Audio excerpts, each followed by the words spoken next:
China's finance ministry now saying it's going to impose additional tariffs on U.S. goods from April 10th at a rate of 34%. Joining us now, former Council of Economic Advisors chair under President Obama, Jason Furman. He's a professor at Harvard Kennedy School of Government. During the Siegel interview, were you in a position to hear? Yeah, I heard a bunch of what he said. Okay. You agree with most of what where's your recession odds at this point? Above 50%? No, I'm still sort of 30, 40%. And the issue is we have just so much uncertainty now. Record amounts. How much does this matter? How do these tariffs get resolved? I think they're just so crazy that we're not going to have them 2 months from now. On the other hand, I didn't think we'd have them now. So who knows? Which ones? Biden kept a lot. Which ones would you keep now? Do you think that we should be using tariffs to try to change China's behavior in terms of both trade and just in general in the way that that country is managing its affairs in the world? So first of all, most of these tariffs are on countries other than China, although quite a lot of them are on China.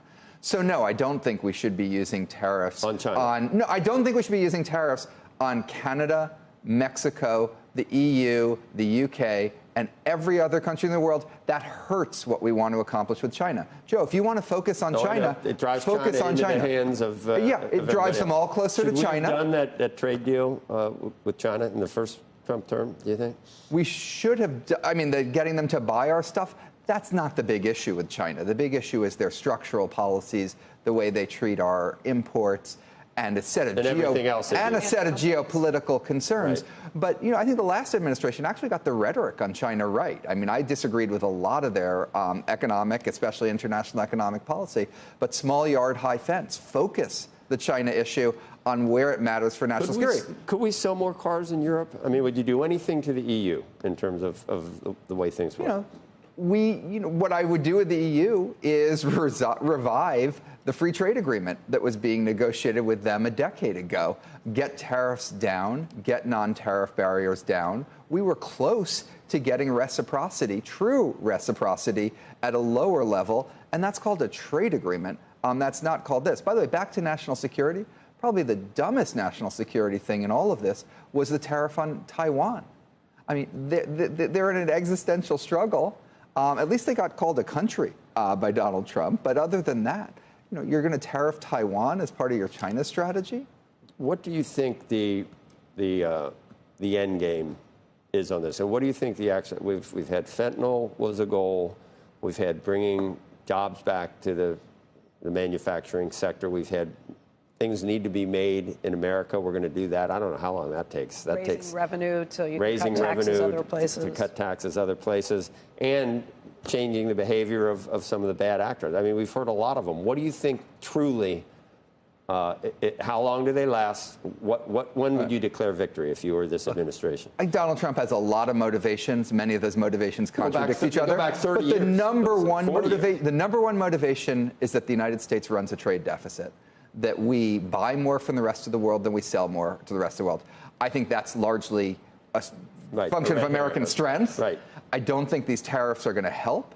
And so in that sense, we're still going to have a trade deficit 6 months from now. We're still going to have one 3 years from now. I think some of these go away because they're just so crazy.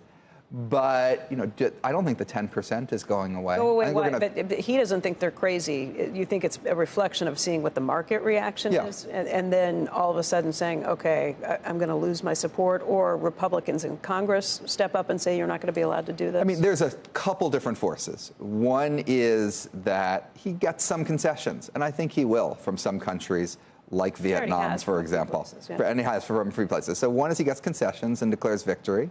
A second is that the market and his own supporters. A third is that Congress takes back the power of tariffs. A fourth is that a bunch of this is legally dubious. I mean, this is calling something an emergency that has been a state that we've been in for decades. And, this isn't an obvious use of presidential emergency power. Can I just point out real quickly, WTI is now down 7% today after dropping 6% yesterday, 62.25 for WTI, 65.50 for Brent. Is there any... Tells you about the global prospects the worries about a recession. Is there any benefit to the decline, sharp declines we've seen in the dollar at this point? And then when does that become something truly frightening for the United States? I mean, that does give me a little bit of hope that you cut our trade deficit. Now, I don't know that that even should be our goal, but it might mean that it goes that direction. Of course, that's going to add to the inflationary part of all of this. And at the same time, you know, the administration's talked a lot about our fiscal situation.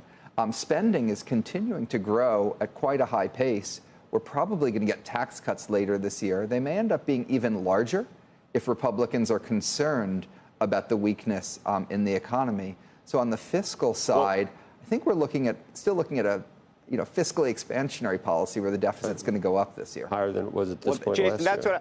That's where I was going to go with this in terms of the political calculus. You know, listening to you and also listening to Jeremy Siegel, both of whom it sounds like you both believe ultimately the president's going to have to step back and walk away from some of this, whether it's by claiming there's a win or not, who knows.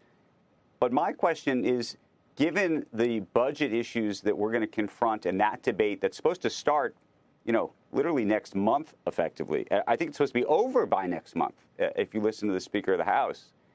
How would that ever resolve itself? And is there any path you see where a year from now we're sitting all together and these tariffs are still in place? Because, by the way, if they're not in place, if you don't believe that that's the possibility, and this, I think, is the perspective of a lot of CEOs right now, they're not bringing manufacturing back to the United States because of this, because they're looking at the calculus you're looking at, and they're saying, let's play chicken with these people. There's no way this is going to happen. There's no way this is going to stick around. And therefore, if I'm going to invest in a factory that's not going to be online for 3 to 5 years anyway, what are we talking about?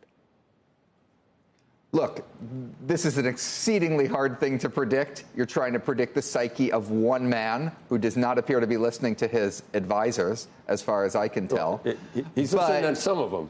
He's listening to some of them. I watched a number of them on CNBC. Yesterday said stuff that Donald Trump contradicted 2 hours later. Right. Yeah. But, you know, my bet is that the 10% tariff is a floor of where we are 3 years from now, that piece of this stays. There's a really deep belief in it. He's said it over and over again. They like the revenue that it's bringing in.